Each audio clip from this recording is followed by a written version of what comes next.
Reels share చేసుకున్న, simple గా మనుషులు షేర్ చేస్తున్నారు. చావు బతుకు యుద్ధం చేయడం వరకు మన చేతులు ఉంది. గెలిచాము వీరమరణం ఉందాము అని మనకేం సంబంధం లేదు. వాళ్ళు ఏంటంటే ఒక హోప్ ఉంటది, మా అమ్మాయి అలా చేయదని, కానీ వాళ్ళే అలా చేసి వస్తుంటారు. వాళ్ళు పాపం బ్యానర్లు పెట్టుకున్నారు ఇక్కడ, ముద్దులు పెట్టుకోవద్దని వృద్ధులు పాపం. బయట ప్రెసెంట్ చూసుకుంటే love marriage better, arrange marriage better అంటారా? అసలు మ్యారేజ్ అనేది ఎందుకు, అంతేరా? మ్యారేజ్ ఎందుకు ఇంతకి? ఇప్పుడు ఆల్రెడీ వాళ్ళు ఎలాగో చేసుకున్నా కూడా డ్రమ్ములు చంపడాలు అవన్నీ ఉన్నాయి కదా. అండర్స్టాండింగ్ లేకుండా ఇవన్నీ చేసుకోవడం ఎందుకు? ఏదో మళ్ళీ ఇప్పుడు అవేదో సిచ్యువేషన్షిప్ లో బెంచింగ్ సంథింగ్ థింగ్ అని చాలా వస్తున్నాయి. అవసరం ఉంది అదేదో అండర్స్టాండింగ్ వచ్చిన తర్వాత మ్యారేజ్ అనేది స్టేజ్కి వెళ్ళిన తర్వాత చేసుకోండి. ఇంకే చావులు గివులు ఎందుకు మనకి? అంటే ఇప్పుడు బయట చూసుకుంటే ప్రతి దగ్గర వారానికి ఒక న్యూస్ అయితే ఇటువంటిది వస్తుంది. వారానికి అసలు లొకాలిటీ ఏదో టౌన్ లో గీన్ లో అంటే ఏదో మనుషులు అప్డేట్ అయినారు, వాళ్ళ సిచ్యువేషన్షిప్ లో అలా ఉన్నారు అనుకుంటే, పల్లెటూరులో కూడా అలానే ఉంది పరిస్థితి. దానికి ఇంకా ఎక్కడైతే ఉంది, వారం అయితే ఉంది, రోజు అయితే ఉంది. ఎందుకు ఇట్లా తయారవుతున్నారు అంటారు మరి? పల్లెటూరులో అయినా హైదరాబాద్ లో అయినా ఇంత ముందు లాంటి లేవు, అంటే వరుసగా జరుగుతున్నాయి. ఇప్పుడు టెక్నాలజీ మిస్యూజ్ అంతే. ఒకప్పుడు ఇన్స్టా అంటే రీల్స్ అనేవానికి తెలియదు. ఇప్పుడు ఇన్స్టా లేకుంటే ఒకడు బాత్రూమ్ కూడా పోతలేడు. దానికి మనం ఏం చెప్తాం? రీల్స్ షేర్ చేసుకున్న, సింపుల్ గా మనుషులు షేర్ చేస్తున్నారు. అంతకు మించి ఇంకేం చెప్తాం?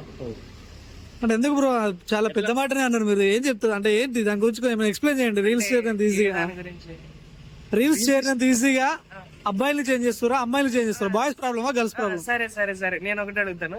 ఇప్పుడు మీరేమంటారు? ఒకప్పుడు ఒక మనిషిని బ్రేకప్ అంటే తర్వాత చేతులు కోసుకొని కాళ్ళు కోసుకొని, నేనే 10th 9th లో ఉన్నప్పుడు చేతులు కోసుకొని లవ్ లెటర్లు ఇచ్చుకొని ఉండేది. ఇప్పుడు సిచ్యువేషన్షిప్ అంటే ఏంది, బెంచింగ్ అంటే ఏంది, కోలివింగ్ అంటే కోలివింగ్ ఎప్పుడైనా చూసావా? ఎప్పుడైనా చూసారు? లేదు. మరి అంతే, రీల్స్ షేర్ చేసిన సింపుల్ గా అమ్మాయిల అబ్బాయిలు చేంజ్ అవుతున్నారు. ఒక అమ్మాయిని వెళ్ళాడుకు ఇప్పుడు చిన్న ఇన్స్టా రీల్ లోనే చెప్తారు, ఇప్పుడు they have to maintain me with 50 lakhs అంటారు. 50 lakhs మెయింటైన్ చేసే అమ్మాయి మనకి ఎందుకని వీడు వదిలేస్తాడు. అంతే బ్రో, ఆల్టర్నేటివ్స్ చూసుకుంటారు ఫస్ట్. ఎట్లా ఇప్పుడు ఒక అబ్బాయి పెళ్లి చేసుకోవాలన్నా, అమ్మాయి పెళ్లి చేసుకోవాలన్నా, అండర్స్టాండింగ్ ఈజ్ వెరీ ఇంపార్టెంట్. అసలు అండర్స్టాండింగ్ లేదు. అండర్స్టాండింగ్ అంటే పెద్ద పెద్ద పదాలు అవి మనకు అవసరం లేదు. సో ఇవన్నీ చూస్తుంటే మీకు పెళ్లి చేసుకోవద్దు అవుతుందా? లేదు, నేను పెళ్లి చేసుకుంటాను. అదేంటి అంటే అది దాన్ని ఏమంటారు, జీవన చక్రంలో మమేకం అయిపోవాలి కదా. లైన్ కింగ్ ముందే సింహా చెప్పినాడు.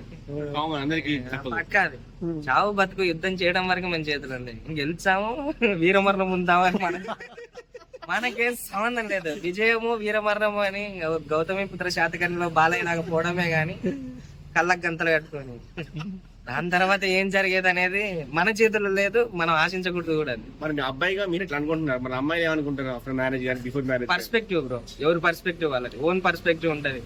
వేరే వాళ్ళ పర్స్పెక్టివ్ ని మనం జనరలైజ్ చేసి మాట్లాడడం అనేది చాలా తప్పు.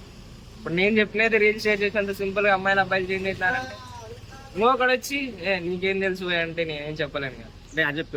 అబ్బాయిగా పెళ్లి గురించి చెప్పాను, మన అమ్మాయిలు పెళ్లి గురించి ఏం చెప్తారు అంటే ఏముంటారు మైండ్ లో వాళ్ళకి? ఇప్పుడు చెప్తాను నేను, ఒక 3 categories చేసుకోవచ్చు. మంగపతి ఫాదర్ ఉండే రోల్ పల్లెటూర్లలో, కడప సైడ్ కర్నూలు సైడ్ ఉండే వాళ్ళని ఒక కేటగిరీ తీసుకోవచ్చు. జోవియల్ గా ఉండే పేరెంట్స్ ఒక కేటగిరీ, నార్మల్ గా ఉండే వాళ్ళు ఒకటి. నార్మల్ గా ఉండే వాళ్ళు ఎట్లా ఆలోచిస్తారు, మన అమ్మాయి గురించి మనకు ఒక అబ్జర్వేటివ్ స్కిల్ ఉంది, ఆ అమ్మాయి ఏం చేసినా కరెక్టే అనుకొని ఒకటి. రెండోది ఇంకా మంగపతి టైప్ అయితే చెప్పింగ్ చేసుకుని లేకుండా లేదు ఓయ్ అంటాడు, అది 2. ఇంకా జోవియల్ ఉండే వాళ్ళే సిచ్యువేషన్షిప్ బెంచింగ్ లో ఉంటారు. వాళ్ళు ఏంటంటే ఒక హోప్ ఉంటది, మా అమ్మాయి అలా చేయదని, కానీ వాళ్ళే అలా చేసి వస్తుంటారు. సో ఈ మధ్య కాలంలో చాలా మంది హైదరాబాద్ వచ్చి కానీ సిటీస్కి వెళ్ళి కానీ అమ్మాయిలు బాగా ఎంజాయ్ చేసిన తర్వాత పద్ధతికి వెళ్ళి పెళ్లి చేసుకుంటున్నారు. వాళ్ళ గురించి ఏం చెప్తారు? పద్ధతి అంటే ఇక్కడ ఎంజాయ్ చేసిన తర్వాత మ్యారేజ్ వేరే వాళ్ళు, ఇక్కడ ఎంజాయ్ చేసిన తర్వాత మళ్ళా పద్ధతి, ఇక్కడే ఎంజాయ్ చేస్తూ పద్ధతి అనుకుంది. ఎంజాయ్ చేసిన తర్వాత పద్ధతిగా పెళ్లి చేసుకుంటారు ఊర్లోకి వెళ్ళి. అలాంటి వాళ్ళకి ఏం చెప్తారు మరి?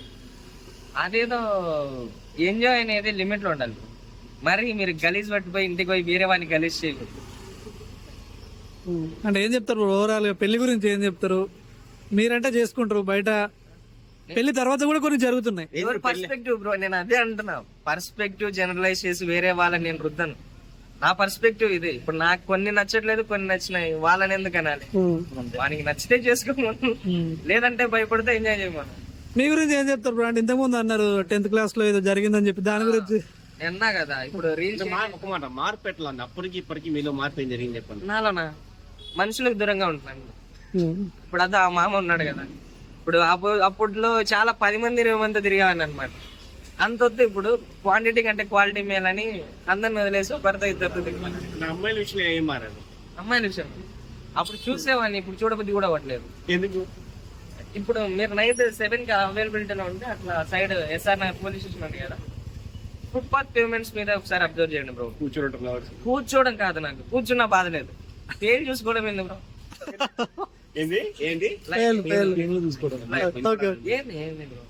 ఇప్పుడు ఇది నువ్వు ఎంజాయ్ అన్నావు చూడు, అది ఎంజాయ్ కదా, కావాలంటే కలిసి తిరగండి. నేను మళ్ళీ ఇక్కడ కేపీహెచ్పి సైడ్ మా ఫ్రెండ్ ఉంటే వాడి కోసం పోతే ఆడేదో పార్క్ ఉంది, సంజయ్ రెడ్డి సంథింగ్ ఏదో పార్క్ ఉంది. వాళ్ళు పాపం బ్యానర్లు పెట్టుకున్నారు ఇక్కడ ముద్దులు పెట్టుకోవద్దని, వృద్ధులు పాపం. అంత బాధ వచ్చాల్సిన ఇదే ఎంజాయ్మెంట్ మీ దృష్టిలో? అంతే కదా, ఇలాంటి ఎంజాయ్మెంట్ అయితే అవసరం లేదు. అంటే మీ లైఫ్ లో ఏదో జరిగిందన్నారు, దాని గురించి ఏమైనా చెప్తారు? అంటే మీ బాధ కలిగించిన విషయం.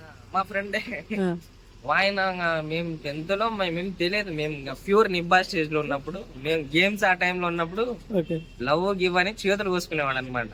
ఇప్పుడు ఆయన బెంగళూరులో కాగ్నిజెంట్ లో జాబ్ చేసుకుంటూ ఎంజాయ్, దాన్ని ఏమంటారు, శర్వాన్ అని సాంగ్ ఉంది కదా, పాట గుర్తు రావట్లేదు అప్ప, అట్లా ఎంజాయ్ చేస్తున్నాడు. అంత డిస్టర్బ్ అయిన వాడే మారిపోయినాడు. వీళ్ళని చూసి ఎందుకు మనం మారకూడదు?